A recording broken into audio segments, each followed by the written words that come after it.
Bismillahirrahmanirrahim. Alhamdulillahilladzi an'ama 'alaina bi ni'matil iman wal islam.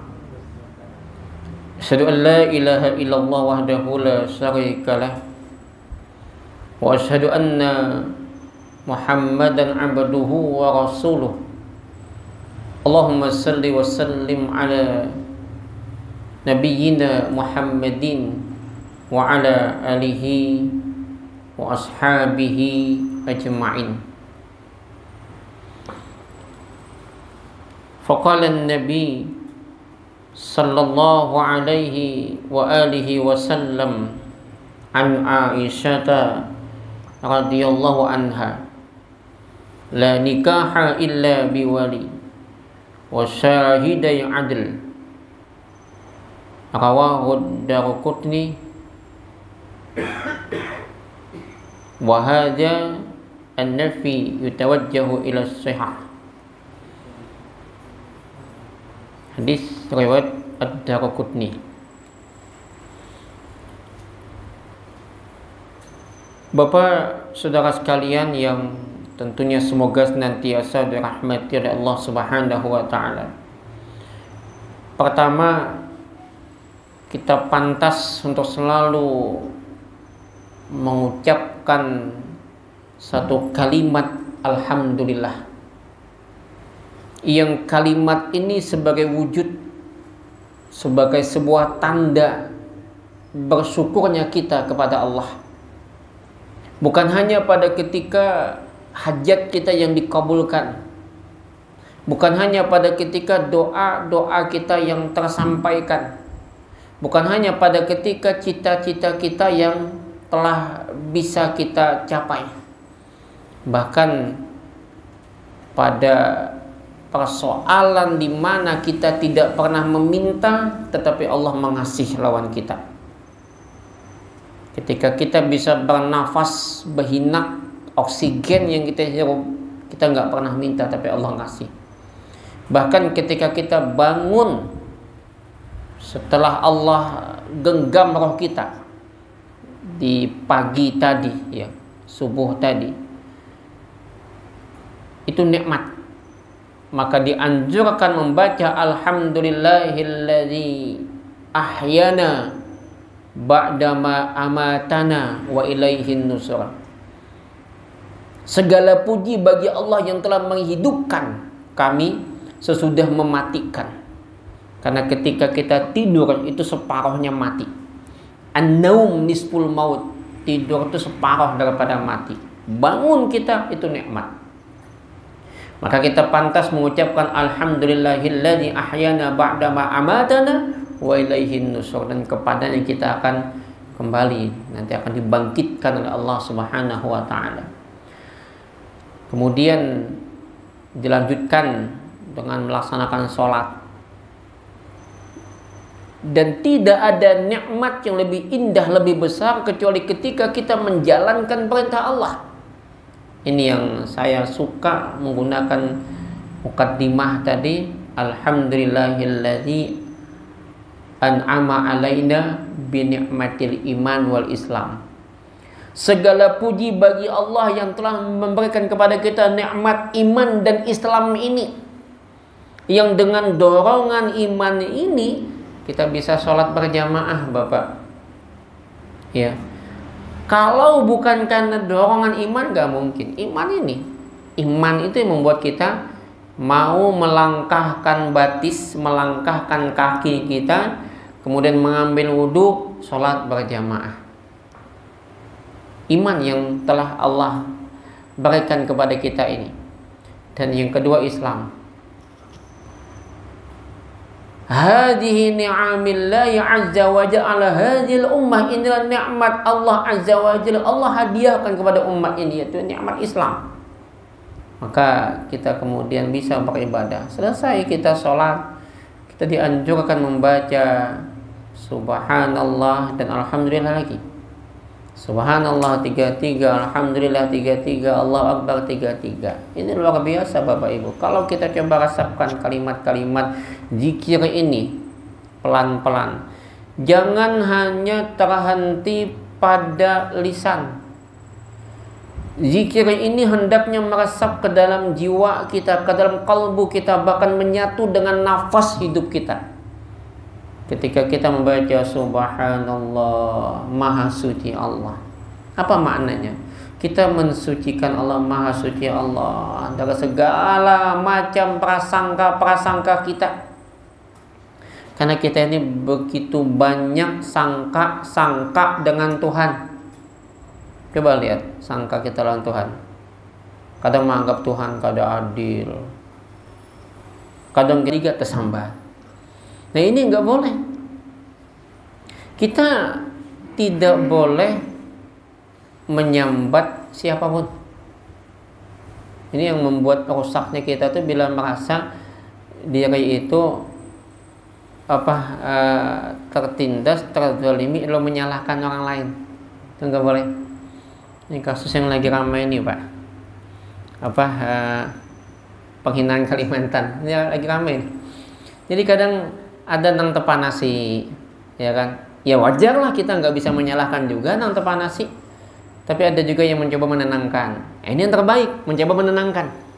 Tetapi yang ketiga, yang terbaik adalah tetap mencari celah untuk bisa menjadi mencari jalan terbaik. Jadikan pelajaran bahwa kita tidak boleh menghina siapapun. Bukan karena saya orang Kalimantan, bukan karena saya asli Kalimantan, istri saya Kalimantan, tetapi persoalannya adalah tidak boleh menghina, menyambat apapun. Bahkan dalam agama pun nggak boleh menghina agama orang lain, apalagi suku, bangsa, ras, kan nggak boleh dihina. Nah, ini yang membuat suasana tuh kalau menghina Pak ya. Jadi kalau kita nggak suka ibu kota di Kalimantan, ya jelaskan baik-baik. Anggarannya begini, ini yang membuat kita nggak suka. Jangan menghina sukunya, jangan menghina Kalimantannya. Ujung-ujungnya apa yang terjadi? Akhirnya jadi ribut kan gitu. Nah, terlepas itu semua, yang jelas kita selalu mengucapkan zikir Subhanallah supaya prasangka ini hilang dulu. Terutama prasangka dengan Tuhan.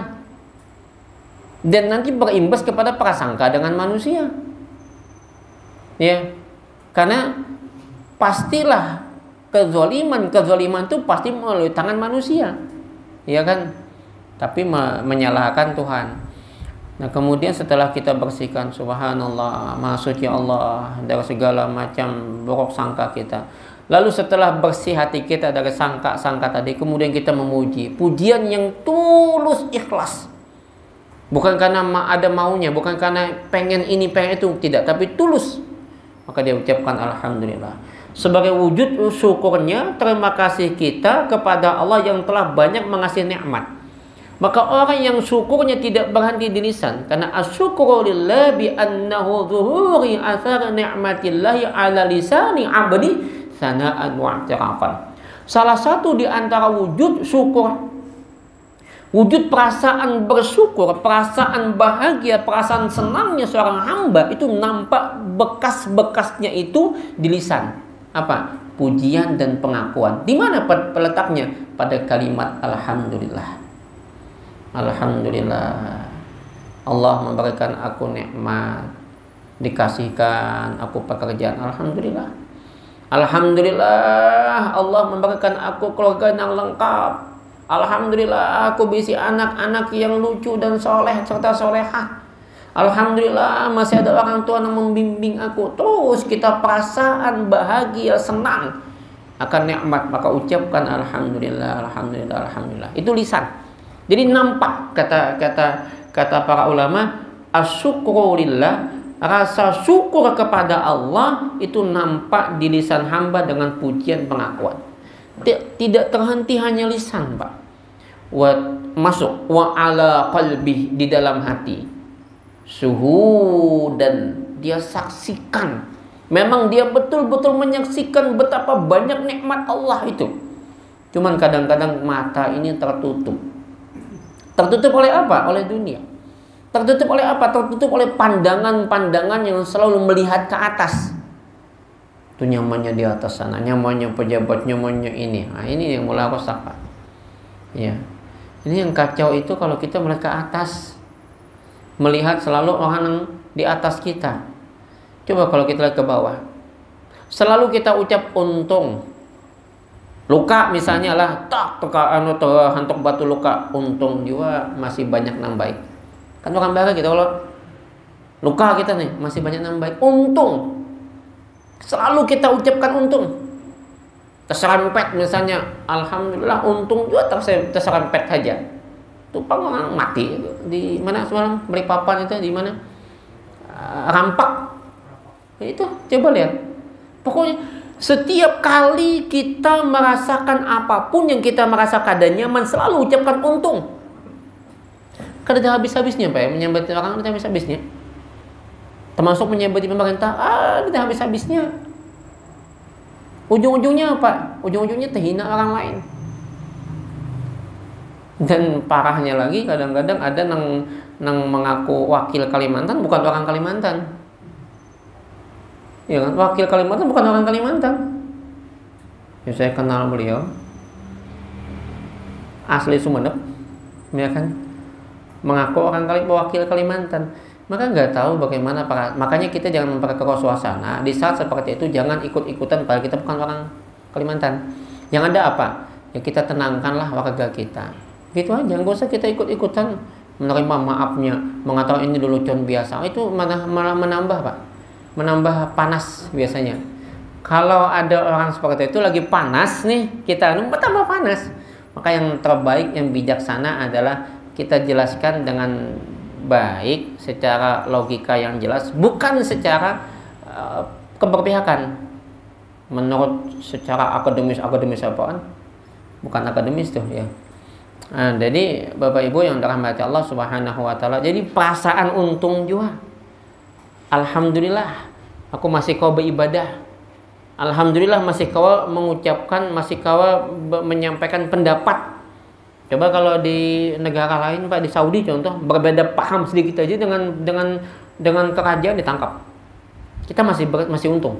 Di Indonesia walaupun berbeda pendapat, berbeda paham nggak ada yang menangkap. Kecuali kalau misalnya di dalamnya ada penghinaan. Nah kalau enggak ya janganlah. Ujaran kebencian kita buang. Jangan menghina agama orang lain. Jangan menghina mazhab orang lain. Karena itu perintah Allah. La tasubbul ladzina yad'una min dunillah. Janganlah kalian mencela sembahan kepada yang selain Allah. Jelas nih. Allah sendiri yang mengatakan jangan kalian mencela. Fa yasubbullah adwan bighairi ilm, maka mereka akan balas mencela Allah tanpa batas, tanpa ilmu. Kadzalika zayyana likulli ummatin amalahum. Yang demikian itu memang Allah sudah menjadikan mereka itu merasa baik apa yang mereka gawi.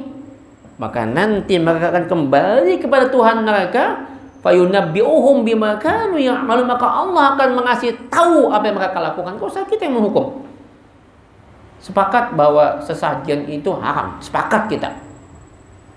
Ya, sepakat bahwa itu musyrik, sepakat kita. Tapi Allah perintahkan jangan mencela, apalagi menendang. Sepakat tuh nggak boleh. Kenapa? Karena mereka merasa baik. Akhirnya apa yang terjadi? Bentrok. Nah, bukankah Nabi datang li utammima makarimal akhlak, menyempurnakan akhlak, tunjukkan akhlak kita. Gimana caranya? Loh, dulu Ustaz misalnya Nabi menghancurkan berhala yang ada di Ka'bah. Itu tahun keberapa? Setelah Fathu Makkah. Bagaimana kondisi Mekah? Islam semua. Maka kalau udah semua Islam, ngapain ada berhala? Hancurkan aja. Itu para sahabat berangkat ke Mesir, berangkat ke Yaman, banyak berhala, nggak menghancurkan mereka. Kenapa? Dakwahnya dengan akhlak dulu. Sampai kemudian mereka tertarik, baru dihancurkan. Nggak langsung. Nabi Ibrahim bagaimana? Nabi Ibrahim itu lihat kondisinya. Beliau menggunakan istilahnya metode atau sarana itu untuk berdebat, ya, dan menunjukkan kelemahan patung itu. Dan ingat, beliau anak dari istilahnya tokoh. Tokohnya siapa? Bapaknya. Menteri agamanya Maroko itu bapaknya. maka ingin berdebat sama bapaknya. Nah itu nggak bisa kita jadikan, dan itu adalah nabi. Nah kita nggak bisa seperti itu. Jadi kita hanya bisa menyampaikan. Nanti yang menghakimi sejati Tuhan. Tuhan yang menghakimi, gak usah kita. Oh inilah penyebab kemurkaan Tuhan. Persoalan penyebab kemurkaan Tuhan dan sebagainya, itulah urusan dengan Tuhan. Apa betul? Yang menyebabkan bencana itu adalah ulah tangan manusia. Saya lupa ayatnya. Ya. Biaidihim, dengan tangan-tangan mereka. Nah jadi kita sepakat itu haram, tapi tidak sepakat saya untuk menendang. Mencaci aja nggak boleh, apalagi menendang. Ya, apa yang terjadi? Kita merasa bahwa kita yang paling benar. Ini Pak ya. Padahal sebetulnya ujung-ujungnya nih Pak. Orang yang merasa benar itu biasanya suka menyalahkan orang lain. Nah, jadi alhamdulillah. Terus kita rasakan di hati suhu dan mahabbah. Nah, kemudian Bapak Ibu, setelah kita merasakan nikmat yang banyak, syukur, kebahagiaan muncul, maka janji Allah, la in syakartum la azidannakum, maka sungguh jikalaulah mereka itu bersyukur, maka kami tambah nikmat, kata Allah. Kami tambah nikmat. Kalau kita merasa bahagia, merasa senang, merasa bersyukur dengan nikmat yang banyak, Allah tambah. Allah akan berikan jalan kalau ada masalah. May yattaqillaha yaj'al lahu makhraja. Allah kasih jalan. Asal tadi syaratnya kita selalu menambah rasa syukur dengan Allah. Allah kasih jalan. Bangsa kita adalah bangsa terbaik. Ya. Dalam persoalan, coba lihat keberagamaannya paling bagus, paling dipuji. Banyak mazhab, banyak kelompok, banyak golongan dulu itu saling berdampingan, tidak saling mencela. Nah kalau sekarang saya lihat di YouTube, aduh sedih Pak, di YouTube itu melihat di ini sambat menyambati, salah menyalahkan. Itulah persoalan kita. Nah setelah kita alhamdulillah, lalu kemudian kita puji Allah. Allahu Akbar. Allahu Akbar. Allah Akbar. Akbar itu isim tafdil. Yang paling, yang lebih, yang maha. Artinya apa? Jabatan, harta, pangkat, jabat, semua kecil. Jadi jangan menyebut sosok ini aja yang kecil. Semua kecil. Yang besar itu cuma Allah. Kalau kemarin tuh ramai sampai Danjen Kopassus itu ngomong ya, yang ketika si ES itu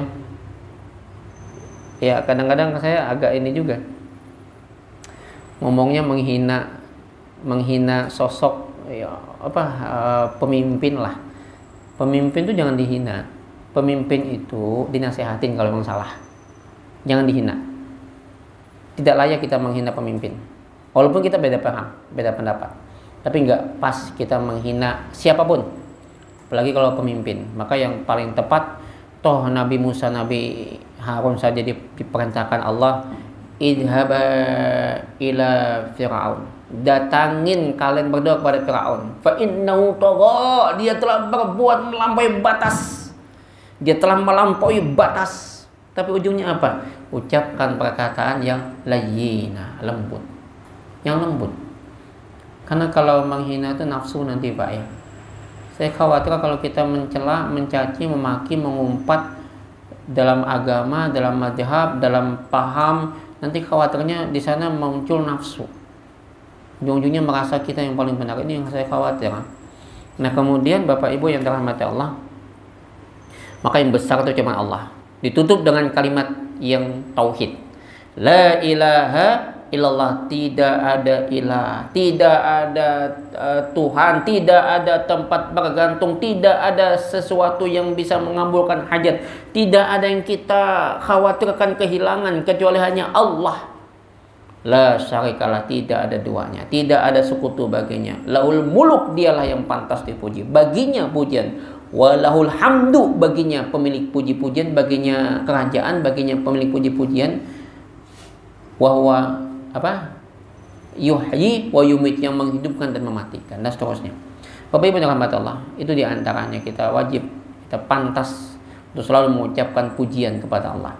Salawat dan salam semoga tercurah atas junjungan kita, Nabi kita, panutan kita, teladan kita.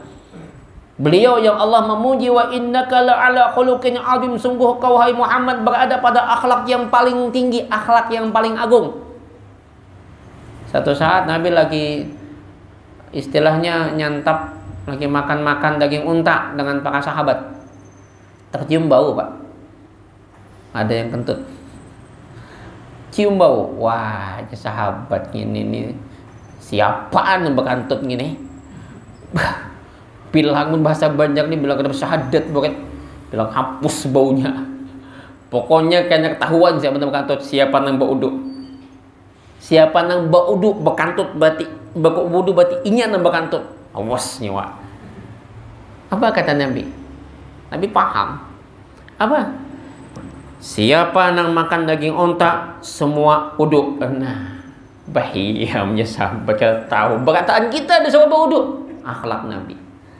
Lihat, mun kita bungul barangnya mana bekantut kan bisa. Kutu kita biasanya menyumpah. Lihat akhlak Nabi, Pak. Makanya saya jujur nih lah, dulu termasuk mungkin mubalik penceramah yang cukup keras, ya kan. Hari ini keras itu tidak harus menghina, tidak harus mencela, tidak harus mencaci. Khawatirnya jangan-jangan kita merasa benar lalu kita menyalahkan orang lain, siapa tahu kita yang salah.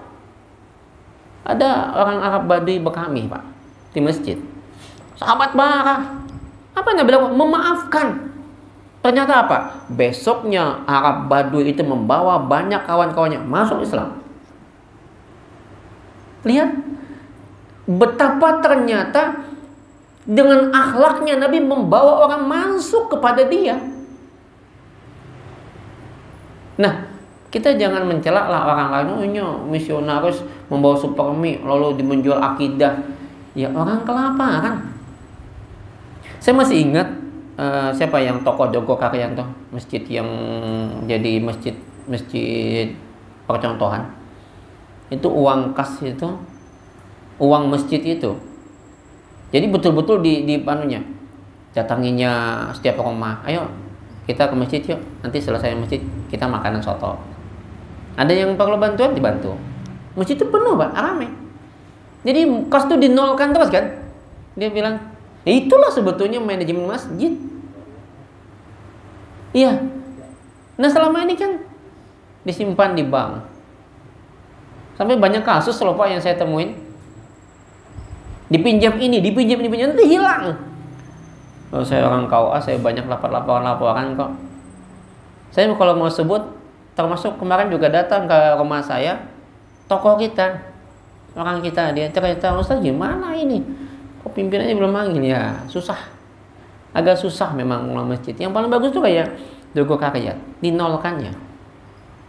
Jadi uang umat itu betul-betul kembali ke umat. Ya, jadi jemaah tuh banyak.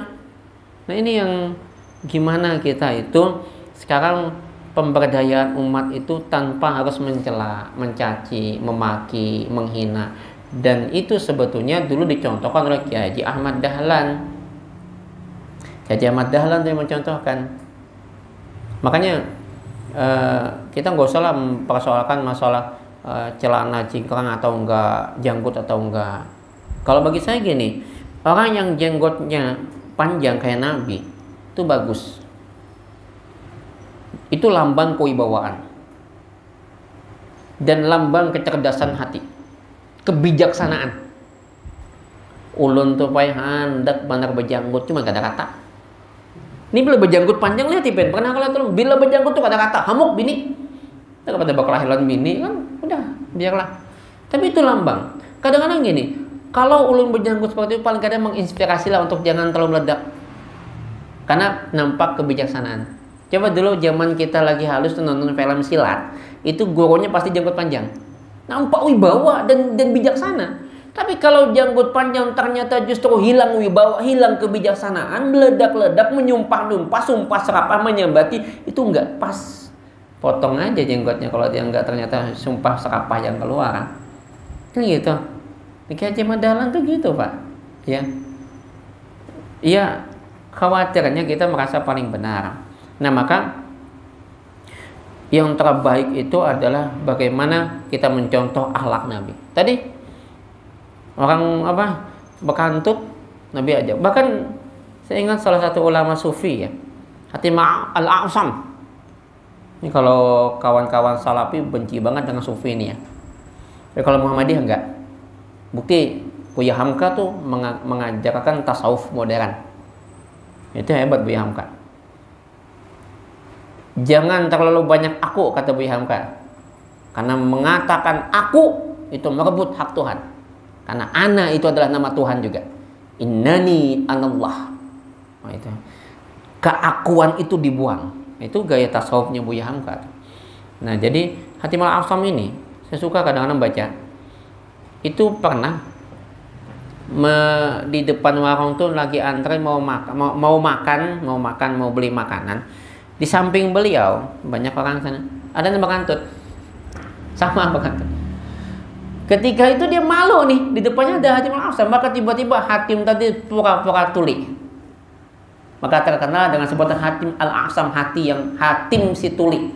Karena dia membuat dianya seolah kayak tuli. Akhlak juga, Pak.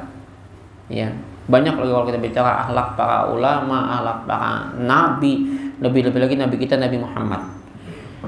Orang Arab sebelum Nabi datang itu satu sama lain saling bertikai. Antara suku, bukan antara bani, antara kabilah, antara keturunan. Satu keturunanku saya bingkilap semua tuh. Berebut pengaruh. Dan ketika peletakan batu di kota Mekah itu, Nabi yang mendapatkan kesempatan, Nabi panggil semua tokoh, ayo kita angkat bersama-sama. Lihat, Nabi mempersaudarakan. Ini luar biasa akhlak Nabi ini. Itu yang patut kita contoh. Nah, terlebih lagi dalam kaitan rumah tangga. Nah, ini yang penting. Kenapa saya lebih mengedepankan belakangan tentang rumah tangga? Karena penting banget nih. Kalau masalah akidah, ulun kira sudah banyak yang nyampaikan. Bahkan kadang-kadang penyampainya kelewat batas sampai menyambati kelompok lain. Di bulan Mi'raj juga, bulan Maulid juga, ribut menyambati orang. Urusan orang mau berterbang mau enggak, udah urusan mereka lah. Yang penting kita jelaskan apa yang perlu dan dalil-dalilnya. Urusan mereka mau bagaimana terserah. Kalau kita mau ngajak orang tanpa menghina, yang lebih utama dengan akhlak tadi, saya yakin mereka akan berpikir, oh ini pelan-pelan lah mereka berpikir. Oh ternyata bagus juga nih. Daripada kita menghina, istilahnya rangkul dulu, jangan langsung mukul, dia akan lari, Pak. Kalau kita mukul dia akan lari, tapi kalau kita rangkul dia nggak bisa lari. Setelah kita rangkul baru dipukulinnya. Itu metode Kiai Haji Rafi Hamdi dulu. Jangan melawan arus, kau hancur. Jangan hanyut jangan ikut arus, kau akan hanyut. Maka menitilah di atas arus, kata beliau. Itu metode dakwah beliau tuh. Makanya beliau diterima di NU, diterima juga di Muhammadiyah. Gusti Abdul Muiz juga begitu. Jangan melawan arus, jangan mengikuti arus, tapi menitilah di atas arus. Cuma kayak apa kadang ngikutin arus, begawi aja kada. Itu makanya seorang dai jangan menjadikan dakwahnya sebagai ma'isyah, sebagai ladang pencaharian. Dia harus bekerja. Supaya jangan kalau misalkan nanti diampi nggak apa-apa. Jangan ikut orang banyak. Tuh juga kada sesuai dengan umpi, nggak apa-apa. Kenapa? Dia punya ma'isyah, dia punya pencaharian sorangan. Tapi kalau kita nggak punya ma'isyah, maka agama pun nanti akan kita jual. Walaupun berbeda dengan apa yang kita pahami selama ini. Nah maka itulah kemudian saya lebih senang persoalan ini. Kenapa? Pertama, nikah dan secara positifnya dulu, Pak. Orang yang menikah, dia idza tajawazal amdu faqad istakmala nasbatin, sempurna separuh ad-din. Ad-din itu tentu beda dengan kalimat agama. Agama itu bahasa Sanskerta. Ad-din itu satu akar kata ad-dain. Kalau ad-dain kan hutang, tapi ad-din itu lebih kepada hubungan baik dengan Allah maupun dengan sesama makhluk. Ad-din itu bisa berarti sebuah metode, sebuah jalan. Sebuah metode, jalan, rumusan. Itu ad-din. Jadi Islam sebagai sebuah ad-din adalah sebuah kepasrahan total, sebuah sikap hidup. Itu ad-din. Jadi orang yang Islam ketika melihat ada ini di jalan sampah, ada duri di jalan, dia ambil, itu ad-din. Sikap hidup bersih, itu ad-din. Jadi kalau dia mengaku dinul Islam tapi ternyata dia tidak bersih, bukan orang yang menjadikan Islam sebagai ad-din, sebagai jalan hidupnya. Kemudian ada punya mobil di muka rumah, maka di gang, diandek di depan rumah. Makanya ada orang nanya, Ustaz, ulun hendak punya mobil nih, apa yang perlu? Bikin dulu garasi baru punya mobil. Karena mengganggu orang lain. Kan gitu. Orang yang menjadikan Islam sebagai dinul, sebagai ad-din baginya, dia nggak akan mengganggu orang lain. Nah, selama ini kita menuhankan agama, ya, bukan menuhankan Allah. Gini, merasa kita paling benar ibadahnya, merasa kita paling bagus agamanya, itu menuhankan ibadah dan agama. Coba kita lihat, selama ini kita menuhankan siapa sih? Allah apa ibadah kita? Faman kana yarju liqa'a rabbih, maka barang siapa faman kana yarju, mengharapkan berjumpa liqa'a rabbih, dengan Tuhannya, falyamal amalan sholih, maka lakukan satu amalan perbuatan yang soleh, wala yusyrik bi ibadati rabbi ahada, tapi jangan kau sekutukan dengan ibadah. Jangan kau jadikan ibadahmu itu sebagai sekutu bagi Tuhan. Nah, ini yang kadang-kadang terjadi. Dan ini kadang tanpa kita sadarin, Mbak. Ya. Bahwa di dalam Islam itu banyak pemahaman. Contoh dalam pernikahan saja banyak pemahaman. Sehingga Imam Syafi'i, jadi contoh kalimat Imam Syafi'i saja. Barang siapa yang mendapatkan hadis lebih sahih daripada aku, maka tinggalkan madhabku, ambil hadis itu. Ini muncul pemahaman yang beda-beda. Bagi kelompok kalangan sebagian yang merasa tidak bermadhab, mengatakan bahwa Imam Syafi'i menyuruh cari madhab lain kalau ada salah. Tapi di pendapat lain mengatakan bahwa itu sebuah tantangan, bahwa Imam Syafi'i mengatakan bahwa hadis yang dia pakai sahih semua. Siapa yang dapat hadis lebih sahih dari aku, ambil itu, tinggalkan amunku. Seolah menantang bahwa ampunku ini udah aku teliti betul-betul. Nah, itu kan banyak pemahaman. Jadi satu kalimat bisa berbeda-beda paham. Maka nanti yang paling benar cuma Allah. Kita hanya mendekati pemahaman. Begitupun dalam persoalan pernikahan. Imam Syafi'i berpendapat bahwasanya salah satu syaratnya nikah itu adanya dua saksi yang adil. Tetapi Imam Malik berbeda pendapat lagi. Imam Malik mengatakan bahwa saksi itu enggak wajib. Yang wajib itu adalah diumumkan dan disiarkan. Tentu ada ilat hukum, bahwa hukum itu yaduru ma'alati wujudan wa adaman. Contoh gini, sebelum kita saya ambil ini contoh. Zahaba jumhurul ulama, zahaba itu jalan, metode, syariat itu jalan, manhaj itu jalan, syirat itu jalan, tarekat itu jalan. Jadi jalan semua. Nah, kalau zahaba ini lebih kepada metode. Pendapat sebagian besar ulama bahwa pernikahan itu la yan'aqida illa bibayyinah, tidak ada akad kecuali adanya saksi. Ya, Syafi'i dulu ya kita ya. La yan'aqida hatta yakunu syuhudi huduran, dan tidak ada akad sampai saksi itu hadir. Hadir saksi. Halatul aqd, pada ketika terjadi akad. Meskipun kemudian hasilnya diumumkan anhu biwasilati ukhra, dengan jalan yang lain, tapi yang wajib tetap adalah saksi. Sampai itu kita bicara. Lalu kemudian wa idza syahada syuhudi, lalu saksi-saksi yang hadir itu wa awsahumul muta'aqidani bi kitmanil aqd, Wa adama idza'atu kana al-'aqd sahihan. Kemudian diberikan wasiat, ausahum, diberikan pesan wasiat kepada mereka yang hadir menyaksikan itu untuk menyembunyikan dan meniadakan akad tersebut, maka kanal aqdu sahihan, adalah akadnya itu sah walaupun disembunyikan. Secara mazhab Syafi'i gini Pak, ada laki-lakinya, ada abah walinya, ada saksi berdua, sah, tapi dipadahi, jangan dikisahkan, sembunyikan, sah. Tapi di dalam pendapat mazhab Malik wa ashabuhu, Malik dan sahabat-sahabatnya, anna syahadata ala nikahi laisat bifardi, bahwasanya saksi dalam pernikahan itu tidak wajib. Masing-masing punya ilat hukum. Mana yang paling benar? Dua-duanya benar. Tergantung kepada maqasidus syariah. Maka saya selalu bilang bahwa fikih itu tidak hitam putih, dia warna-warni. Poligami katanya sunnah. Kata siapa? Bisa diharam, bisa diwajib, bisa dimubah. Dia tidak hitam putih. Makanya saya mulai belakangan juga, kita tuh selalu membungkus apapun dengan bungkus syar'i, bungkus agama. Buang bungkus agama. Jangan dibungkus-bungkus.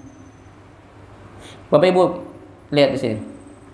Wa yakfi min zalika, cukup yang demikian itu, syahru tahu wal i'lanu bihi, yaitu dengan cara disiarkan. Syahara itu dinampakkan, disiarkan, wal i'lan, dan diumumkan. Cukup diumumkan saja.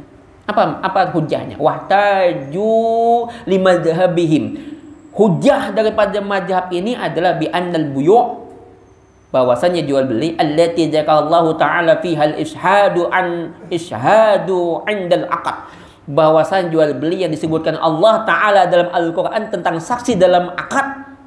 Wa qad qamatil dalalati bi anna dzalika laisa min faraidil buyu', yang sungguh tegak dalil itu udah tegak, yang demikian itu tidak menjadi wajib dalam jual beli. Padahal Quran menyebutkan jual beli itu, di sini disebutkan bahwa di dalam jual beli itu harus adanya saksi andal akad pada ketika akad. Wa qad qamatid dalalati, dan sudah tegak dalil-dalil itu bahwasanya ternyata tidak menjadi wajib dalam jual beli. Padahal Quran nyebutin saksi dalam akad jual beli, kata Imam Malik. Nah, wan nikahu alladzi lam yadhkurullahu ta'ala fil ishhadu ukhra, sedangkan dalam nikah tidak disebutkan oleh Allah Ta'ala tentang saksi. Coba lihat dalam ayat-ayat tentang nikah, ada nggak saksi? Nggak ada, nggak disebutkan saksi. Kita Imam Malik dulu ya. Nanti kita akan bahas apa maksud Imam Syafi'i, makasihnya apa. Nah, maka kalau begitu mestinya bi alla yakunul ishadu fihi min syurutihi wa faraidihi, yang mestinya itu menjadi syarat dan wajibnya, maka tentulah nikah tidak seperti itu. Cukup dengan diumumkan wa innamal fardul i'lan wal dhuhur lahfadul ansab. Cukup dengan diumumkan dan disampaikan, dinampakkan. Dhuhara itu nampakkan supaya terjaga nasab. Tujuan Imam Malik supaya terjaga nasab.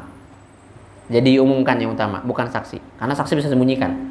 Pak, kasus yang sudah viral belakangan, Macica Muhtar dengan Nurdiono, itu nikah bawa batis kalau? Bawa tangan lah, bawa tangan. Diakui nggak anaknya? Nggak diakuin. Nasab nggak terpelihara, Pak. Itu yang dikhawatirkan Imam Malik. Ada nggak? Ada. Banyak. Di WA saya ini banyak, Pak. Nang nikah bawa tangan, bawa batis, bawa meja, bawa macam-macam, disembunyikan. Karena bini kedua, ketiga, keempat, dan seterusnya. Udah ramai nih. Ustaz, ulun bini kesekian ini, kedua, dia mengakunya kedua. Dia cerita panjang. Kalau pengen baca nih, silakan, panjang banget. Ujungnya saya tebak. Ini kah orangnya? Kopian tahu Ustaz. Ya iyalah, penghulu. Banyak yang lapor ke saya. Di mana-mana mahambur. Ulun pernah dibawanya Ustaz. Pokoknya ulun didatangin cuma siang aja. Malam kada. Ulun dibawa ke pengajian Sidin, masjid. Jarak 100 meter ulun turun masjid. Sidin tulak sorangan. Kenapa? Takut ketahuan jamaah. Ada. Gimana ini? Nah, tujuan Imam Malik adalah supaya terjaga nasab. Nah, bagaimana Imam Syafi'i? Imam Syafi'i juga benar. Kalau Imam Syafi'i Malik untuk menjaga nasab, Imam Syafi'i apa? Bagus, lebih lagi. Coba Imam Syafi'i, Pak. Apa sih tujuan Imam Syafi'i ada saksi itu? Bahkan diutamakan kalau bisa jangan 2 aja, banyakin. Kenapa? Saksi itu bukan sekedar hanya menyaksikan saja, tetapi sekaligus pada ketika ijab kabul itu mendoakan. Nah, terjadi apa? Saya terima nikahnya Acil Aluh binti Paman Ahmad dengan mahar sekian tunai sah. Oh, bampikan. Enggak ada yang doa di sana. Padahal tujuan Imam Syafi'i itu bagus, Pak. Kenapa? Tadi nikah. Satu, jalan disempurnakannya iman kita, ibadah kita. Yang kedua, jalan ke surga. Bahkan bukan cuma kita aja, lawan bini kita aja, bahkan abah mama nini kai datu sampai ke bawah akan disambut oleh surga Adan, jannatu Adan yadkhulunaha wa man salaha min abaihim wa azwajihim wa dzurriyyatihim. Masuk berataan karena hanya orang-orang baik semua, satu keluarga penuh, satu rumah tangga. Kai abah nini datu sampai ke atas, kemudian ke bawah, cucu-cucu 4 juga. Dan kemudian malaikat masuk pada tiap-tiap pintu mereka dan mengatakan salamun alaikum bima sabartum. Selamat sekalian di mana kalian sabar dalamnya, karena rumah tangga tuh nggak bisa tanpa kesabaran. Fa ni'ma uqbah, tempat terbaik untuk kalian. Dan bukan hanya itu saja.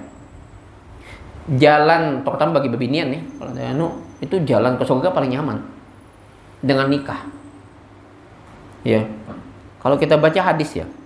Nih, contoh hadis tentang masuk surga ini. Nah ini Pak, tentang sebuah rumah tangga. Ada hadis. Ala ukhbarukum birijalikum fil jannah. Maukah kalian kuberitahukan tentang laki-laki dalam surga? An-nabi fil jannah, pertama para nabi.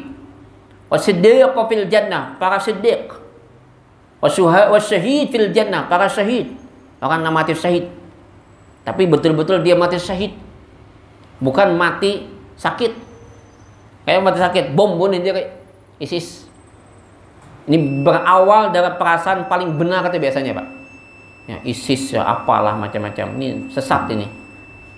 Nah, karena Isa sampai, kita belum sampai ke sini ke bawah. Bagaimana jalan ke surga? Yang jelas gini. Insya Allah nanti akan kita lanjutkan karena Isa sampai. Kita akan bahas pada bab tentang syarat sahnya nikah. Ada banyak, salah satunya adalah saksi. Dan saya lebih berpegang kepada mazhab Syafi'i. Pegangan saya, pegangan kita hari ini adalah mazhab Syafi'i. Dan itu menurut saya terbaik. Yang lain baik, tapi yang terbaik hari ini kalau ngikutin apa yang diinginkan oleh Syafi'i, maka dia terbaik. Terjagalah kita. Bahkan rumah tangga juga terjaga, karena tujuan daripada saksi itu mendoakan supaya setan yang gentayangan, karena jumlah setan waktu orang ijab kabul itu jumlahnya banyak, sumaya ba'ansu saraya, ribuan, sepasukan bala tentara setan. Maka tujuannya itu bagus. Maka nanti akan kita bahas. Barangkali ini kita tutup dengan doa kafaratul majlis. Subhanakallahumma wa bihamdika asyhadu an la ilaha illa anta astaghfiruka wa atubu ilaik. Hasbunallahu wa ni'mal wakil. Assalamualaikum warahmatullahi wabarakatuh.